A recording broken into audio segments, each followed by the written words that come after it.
नमस्कार. मी कोण आहे तुम्हाला तर चांगलं माहिती आहे. मी लक्ष्मी लोखंडे. नमस्कार सर्वांना नमस्कार बोलते.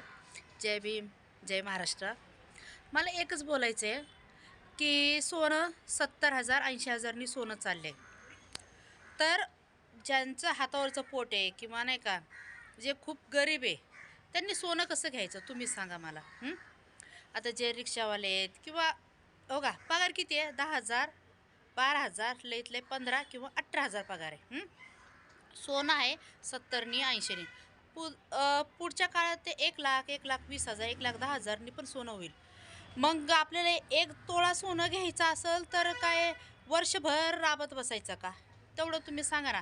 मग ते 1 तोळा सोन्यासाठी वर्षभर त्या पुरुषांनी राबलं, तर घरात खायचं काय? हां?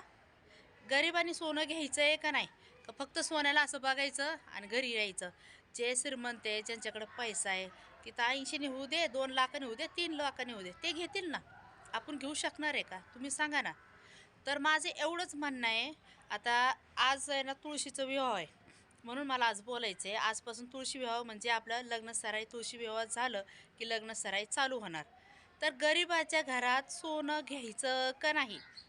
अर्धा तोळा, 5 म्हणजे अर्धा तोळा, 1 तोळा किंवा पावशेर तरी सोनं घ्यायचं म्हटलं तरी होणार आहे का?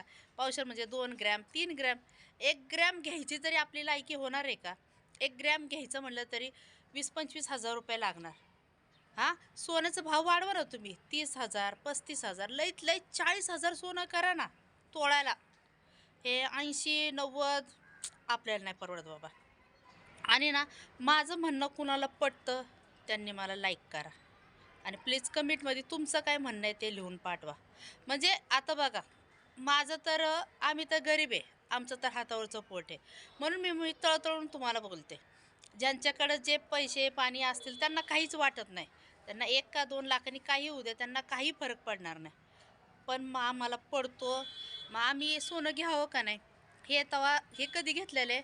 जेव्हा 15नी का 16,000नी सोनं होतं तेव्हा घेतलेलं आहे. हे पण अर्धा तोळा त्या टायमाला विचार करा.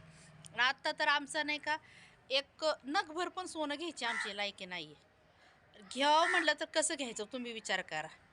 आमचं तेवढं नाहीच होणार.